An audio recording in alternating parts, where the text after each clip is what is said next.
The crowd inside the Kimmel Live studio buzzed with excitement, but something felt different that night. It was more than the usual late-night energy. People whispered before the cameras rolled, checking their phones, exchanging nervous glances. Tonight's guest wasn't a celebrity or a comedian, was Karoline Leavitt, a young, sharp-tongued conservative who had become a rising star after serving in the Trump administration. Many were shocked to see her booked for a show like this. The band played. Lights flashed.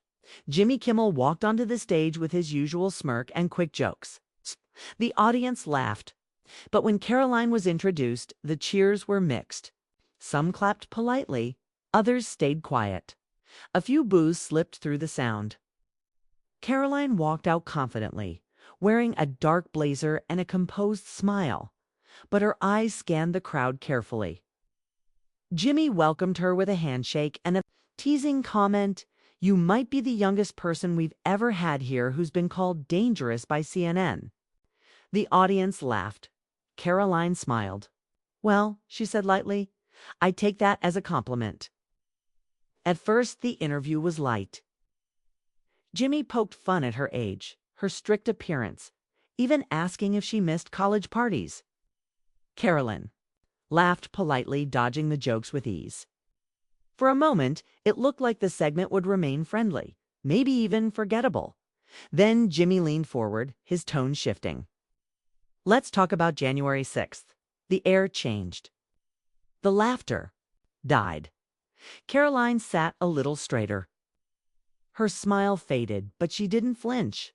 Jimmy continued, "You've said in the past that what happened at the Capitol wasn't an insurrection, that it was patriotic dissent. Do you still believe that?" Karoline paused. Her answer was calm and rehearsed. What happened? That day was chaotic, yes, but many Americans felt unheard. They were exercising their right to question their government. Most were peaceful, and I stand by the right to protest. The crowd stirred. Murmurs spread. Online, Twitter and Reddit exploded with live reactions. Jimmy raised an eyebrow. "So you're saying storming the Capitol is just free speech?" "I'm saying," Karoline replied, "that we need to be honest about who was there, why they were there, and what they were protesting." Then came the moment no one expected. Jimmy said, "Let's be honest then," and motioned to the screen behind them. The monitors flashed with security footage from January 6th. Grainy but real. Faces in the crowd, some blurred, some not. And then one close-up image time-stamped and labeled classified, declassified as of last week. It showed Karoline. She was not inside the Capitol, but close, very close, speaking with a man in a dark coat, her hand pointing, her face serious. Karoline's expression changed. Not fear, but something like a slow panic behind her eyes. Jimmy asked Care to explain this photo. She looked at the screen, then back at him. "That image is out of context," she said carefully. "That man is a former staffer. I was in D.C. that day. Yes, meeting with colleagues. But I never stepped inside the building." "You're sure about that?" Jimmy pushed. "Because the internet is about to explode." Karoline opened her mouth to respond, and that's when the screen went black. The live feed cut out. Millions watching at home suddenly saw only the "please stand by" screen. Confused studio producers ran onto the set. The audience buzzed loudly. Jimmy looked off stage. Karoline stood slowly, still calm but surrounded. By movement, security approached. She didn't resist. Within moments, she was escorted off stage, mid-interview. Online, chaos broke loose. Clips of the confrontation were screen-recorded and already spreading. Hashtag Kimmel leak. Hashtag Karoline caught. Hashtag she was there. People argued, was it real? Was the footage fake? Did she just admit something? Had they just witnessed a political figure walk into her own scandal live? And somewhere in the shadows, someone had planned this. Because the truth behind that image wasn't just about one woman. It was about what came next. The morning after the broadcast was unlike anything the media had seen in years. Every major news outlet, from CNN to Fox to foreign press in London and Berlin, had the same lead. Kimmel interview cut mid-broadcast was Karoline Leavitt hiding something. The footage, though briefly shown, had already gone viral. Social media exploded overnight. People slowed down the frames, enhanced the image of Karoline speaking to the man in the coat, speculated on who he was. One user on X, formerly Twitter, claimed the man was Thomas Kellerman, a former intelligence consultant who vanished after January 2021. No confirmation followed, but the rumor took hold. Meanwhile, Karoline's team released a tight, emotionless statement. Ms. Leavitt was invited in good faith to discuss her views. She was shown manipulated footage without warning and removed for refusing to engage in a dishonest political trap. We are exploring legal options, but they didn't deny the photo. Jimmy Kimmel, oddly, had gone silent.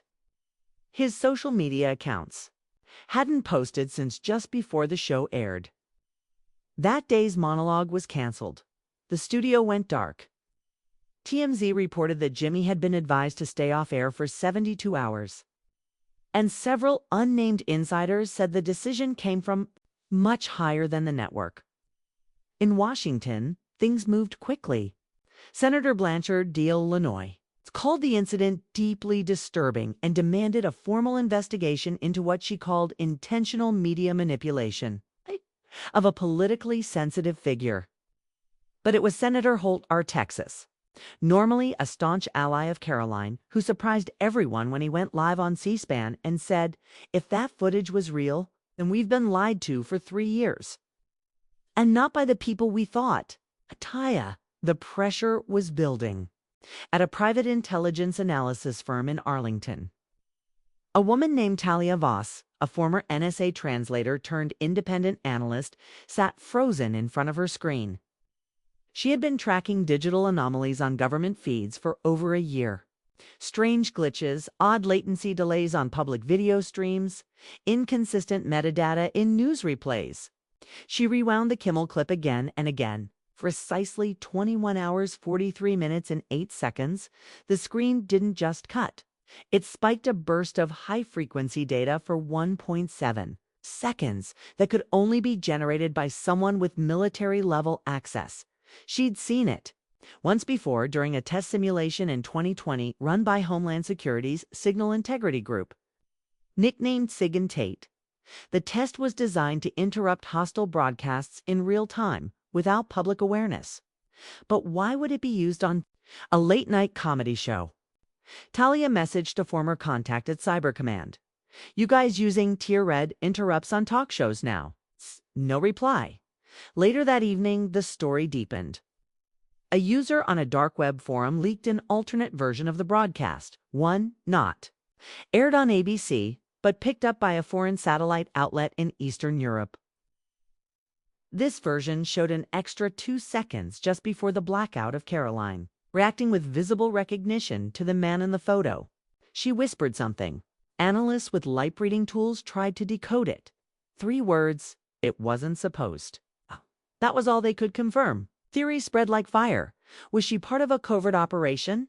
Was the man an intelligence handler? Was Jimmy in on it? Or was he set up to? The White House remained tight-lipped, refusing to comment. But on Capitol Hill, word was leaking. A private subcommittee was being formed.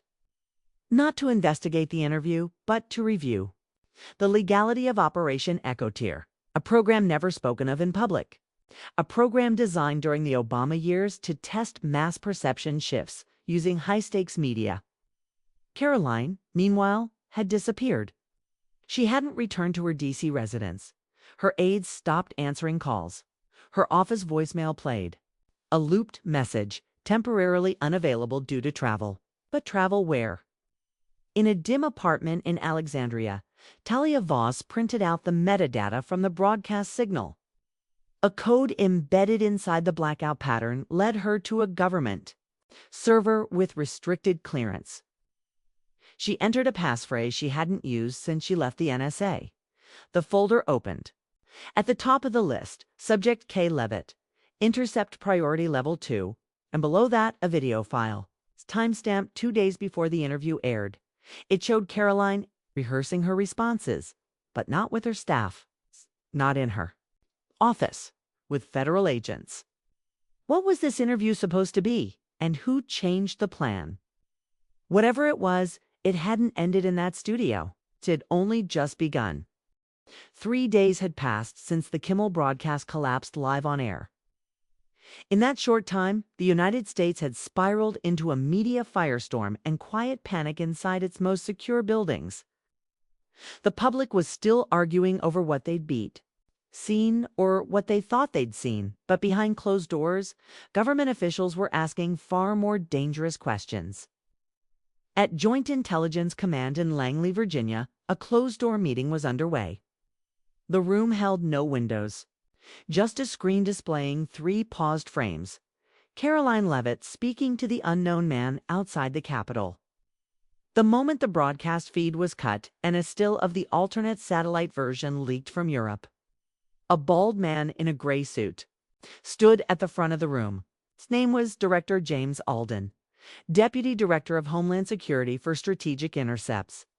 This was not an accident, he said. The broadcast was flagged in real time by our Tier Red protocols. The footage was not supposed to surface. The guest was not supposed to react. Something changed. A younger analyst, Carter Lynn, raised his hand. Sir, if the program was designed to simulate pressure, why use a civilian broadcast? Why Kimmel, Director Alden, didn't blink? Because that's the battlefield now. Truth isn't taken seriously in briefing rooms. It's decided on screens. We chose Kimmel because he's watched by the undecided. But she wasn't supposed to recognize the image, Carter said, his voice lower now. That was a decoy, wasn't it? The director didn't answer. Across town, in a secure hotel suite rented under a fake name, Karoline Leavitt was pacing. Her phone was off. Her government-issued laptop had been destroyed the night of the interview. The only thing she carried now was a small flash drive and a burner phone that hadn't stopped ringing since sunrise. She hadn't planned to go off script.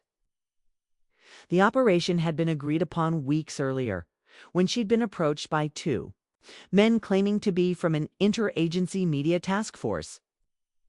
They promised the interview would be a controlled demonstration, her responses rehearsed. The footage carefully shaped to expose bias in liberal media. She would look strong.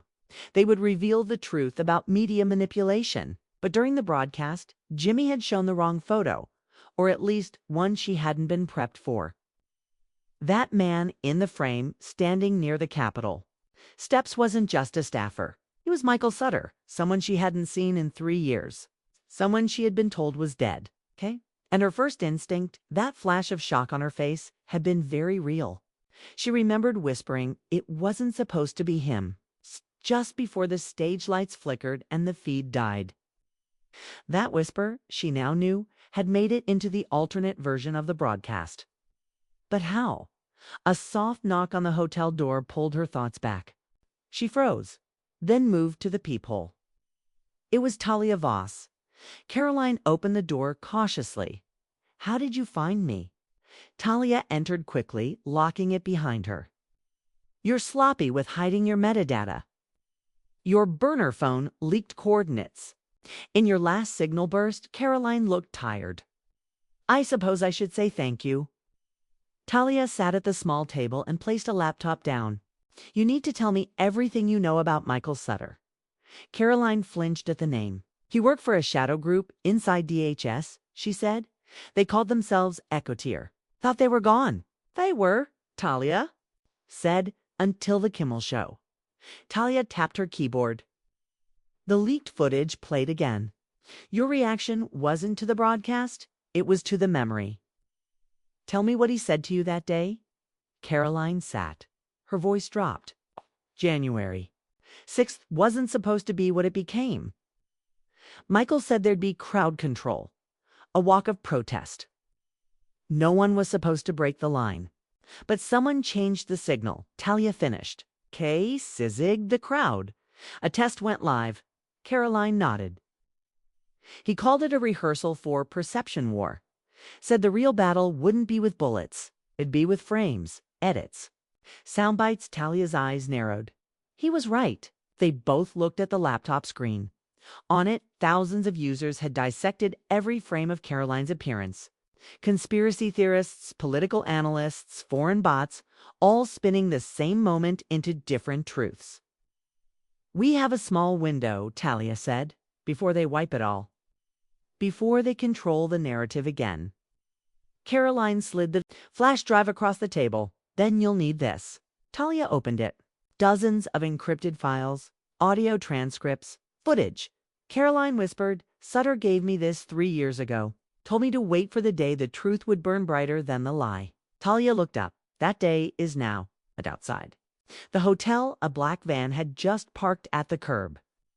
And inside it, someone was watching them. In real time, rain was falling gently on the pavement outside the quiet D.C. hotel as the black surveillance van remained still, headlights off. Inside, 2 men in dark suits stared at a grainy monitor displaying a heat map of the room where Karoline Leavitt and Talia Voss were talking. The heat signatures showed no movement for several minutes, but both knew what was happening inside. Was far from still? Should we breach? One agent asked. The other shook his head. Not yet. Orders are to observe until upload attempt. Then we move. Inside the hotel room, Talia was working quickly. Her fingers danced over the keyboard, decrypting the files on the flash drive Karoline had handed her. The air felt heavy, charged. Each click revealed more than the last. There's a video here, Talia muttered. Time-stamped January 5th. The day before the Capitol riot, Karoline leaned over. It's clip-loaded. It's grainy security footage in underground parking garage. Several people in suits gathered around a black SUV. One of them was Michael Sutter. He was speaking, though the audio was muffled. Talia ran a filter over it. The voice cleared. The speech is a decoy. We initiate surge at 3:18. Don't break formation. Perception management is the target, not the structure. Chaos on camera is the goal. Karoline felt her stomach tighten. That wasn't protest planning, she whispered. That was coordinated disruption. And the worst part is, these weren't just random agitators. These were embedded units. Federal contractors, maybe more. Talia sat back. This is bigger than any one day. This was a stress test for civil disobedience pushed to the brink to see how far the public would bend before breaking. Echo Tier isn't a ghost operation anymore. It's active. She paused. And you just reactivated it on national television. Karoline rubbed her forehead. And I walked right into it thinking I was controlling the narrative. Talia looked at her carefully. No, you didn't walk into it. You were the narrative. A sudden alert flashed on Talia's screen. Someone was pinging the hotel's Wi-Fi through a military-grade protocol. They found us. For she could shut the laptop. It flickered and turned black. Karoline stood quickly. Is there another exit? Talia grabbed her jacket and the flash drive, now pocketed. Service stairs. No cameras move. Outside in the surveillance van, one of the men tapped his earpiece. Targets are on the move. Confirm breach in 2 minutes.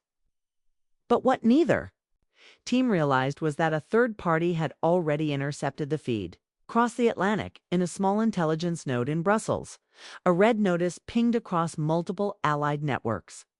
A NATO observer in cyber operations saw the Echo Tier file codes in the packet metadata and froze. He picked up a secure line. Activate Watch Protocol. United States civilian media breach confirmed. We have live Echo Tier protocols running on unsecured civilian infrastructure. The response was quick. Which node? The analyst stared at the screen. Tier Alpha, United States Media Vector. Target public perception. Deploy countersignal. Contain narrative before it. Spreads. Back in D.C., Karoline and Talia slipped out a back service entrance into the alley, drenched by the rain.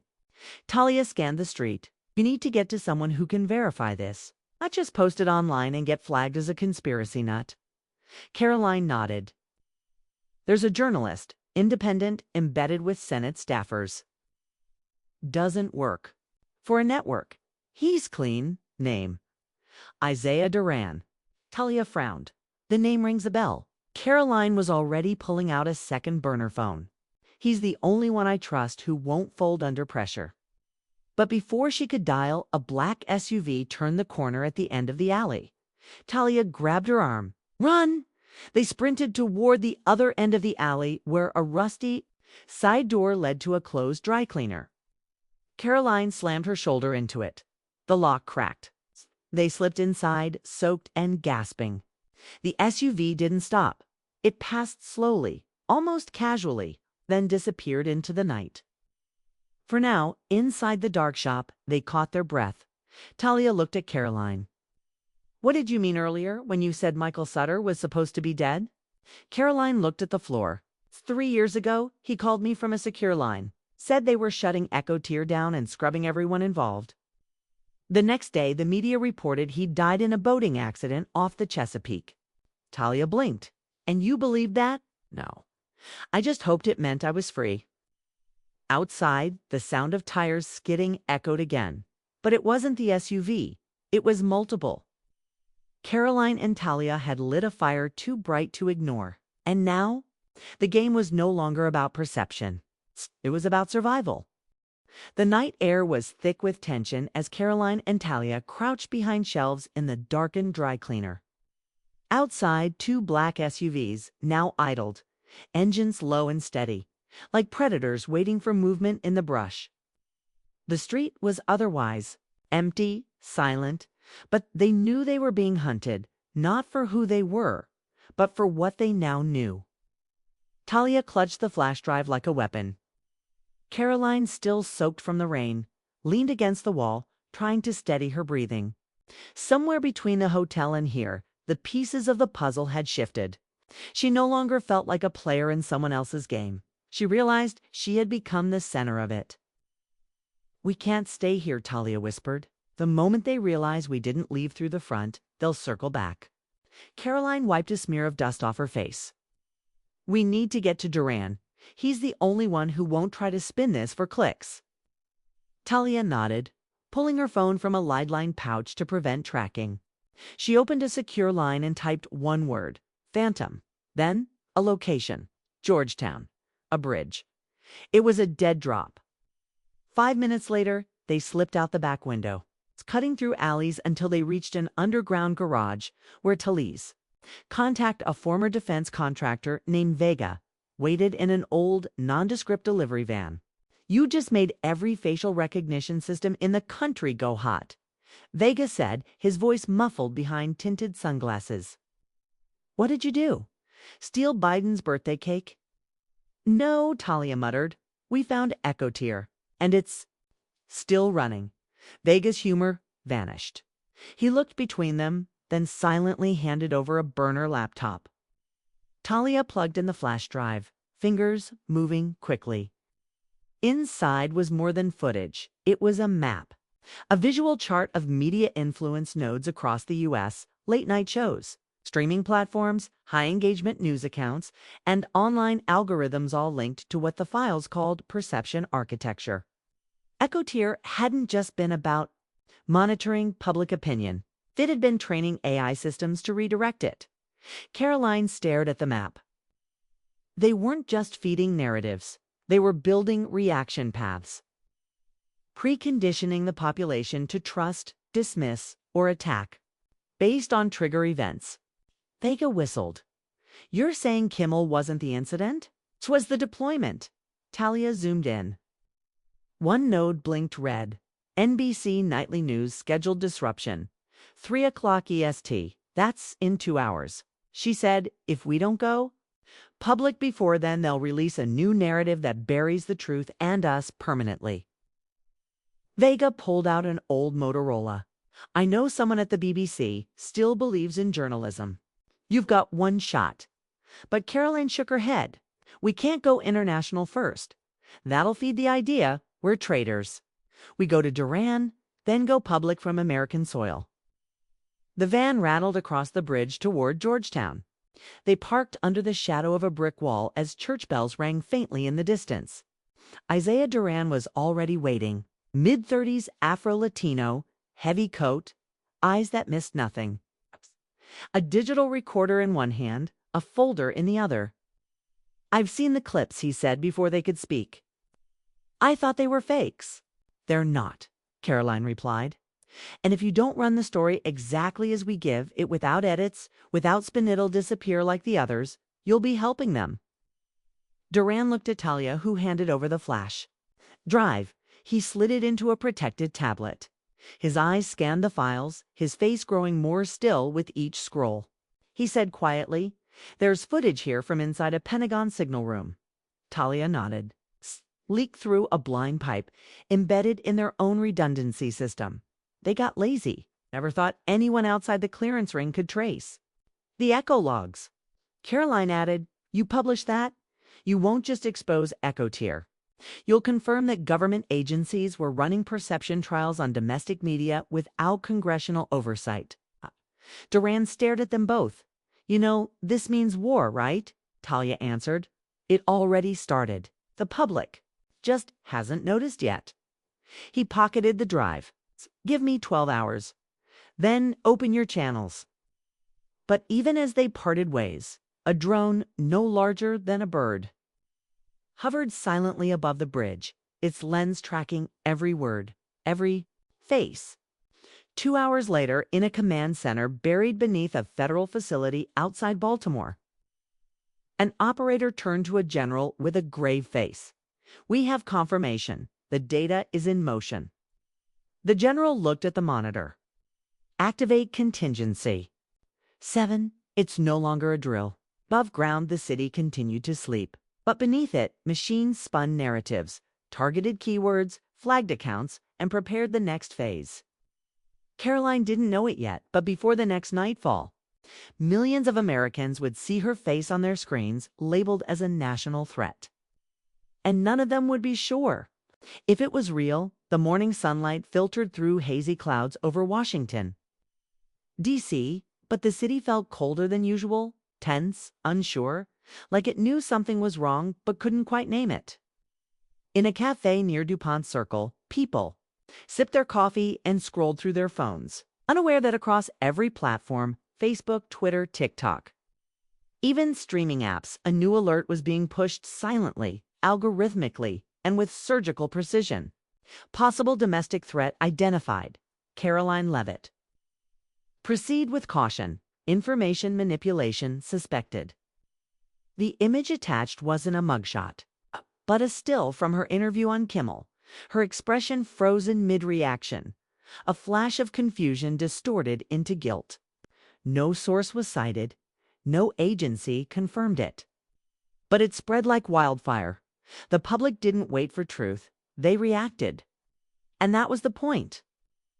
At a safe house in Arlington, Karoline watched it unfold on Talia's backup rig. Dozens of screens lit up with real-time social media feeds. Her face was everywhere. People were making jokes. Others were calling for her arrest. Verified news accounts asked if the footage of her confession was being suppressed.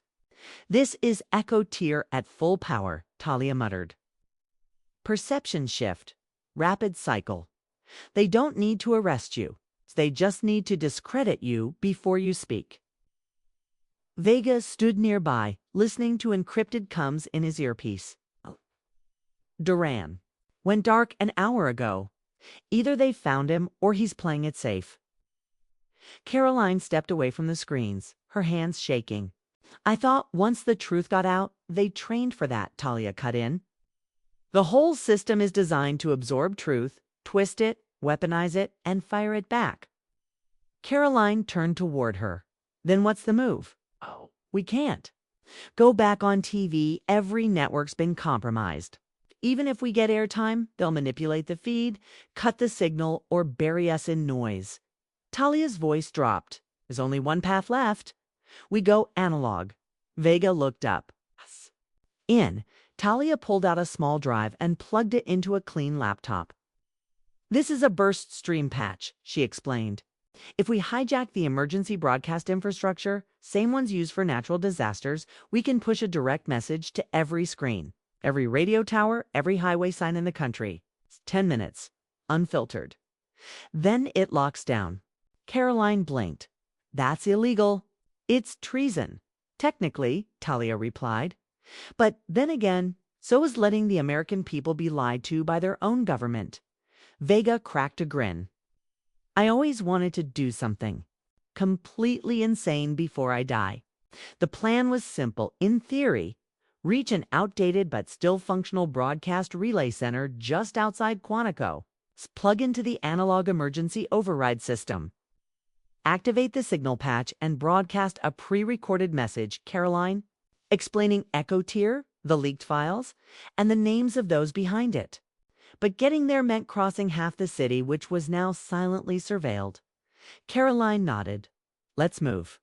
They left in an old Ford pickup with a shortwave radio antenna bolted to the roof, civilian enough to blend in, military enough to pick up intel. As they drove through the outer neighborhoods, Karoline noticed it first. There were no sirens, no police patrols, no news vans. But everywhere, people were watching screens. Laptops on cafe counters, flat screens, in barbershops, digital bus signs all playing the same loop. Karoline Leavitt, hero or hacker. Her voice, taken from unrelated interviews, was being re-edited into statements she'd never made. She was accused of foreign collusion linked to encrypted crypto transfers, tied to radical groups in ambiguous ways. And worst of all, none of it was provably false. Talia watched it too. We have less than an hour before the full narrative hardens. After that, even if we broadcast, the public won't believe it. Karoline stared ahead. Then we make them feel it before they have a chance to think. They reached the relay station, a squat concrete building surrounded by rusted fencing, a relic from the Cold War. It hadn't been used in over a decade. Inside, dust coated the switches, but the core system, analog and offline, still hummed with dormant potential. Talia hooked into the control box. Vega kept watch outside, scanning for drone signals. Karoline stared at the small red button labeled Broadcast Initiate. Talia handed her a microphone. You've got one shot. Once this starts, they'll triangulate within minutes. But for those 10 minutes, every American will hear you. Karoline took a deep breath and pressed the button. The screen blinked. A timer started. 9:59. She leaned in and began to speak. To everyone watching, my name is Karoline Leavitt. And everything you've been told about me in the last 20 hours is a lie. Outside, 3 drones zipped across the sky. The emergency signal pulsed out across the country like a heartbeat, steady, unstoppable, analog. Satellite feeds cut, streaming services glitched, stadium jumbotrons flickered. Even cars with dashboard displays froze, mid-navigation, switching over to the signal override. Every screen now belonged to Karoline Leavitt. She stood in the dusty control room, face lit only by a small red indicator light. Her voice calm and steady, cutting through the noise of a country programmed not to. Listen, my name is Karoline Leavitt. And no matter what they're telling you, I'm not your enemy. I'm one of you. In homes, airports, schools, hospitals, people stopped. Not everyone understood what they were watching, but something about her tone, unpolished, unscripted, human, pierced through. I was invited onto a late-night show. I thought it was for political debate. What I didn't know was that the show, the host, and even the audience were part of something much bigger. Something that's been shaping the way you think for years. She glanced once at Talia, who gave her a nod from the tech panel. The patch was holding.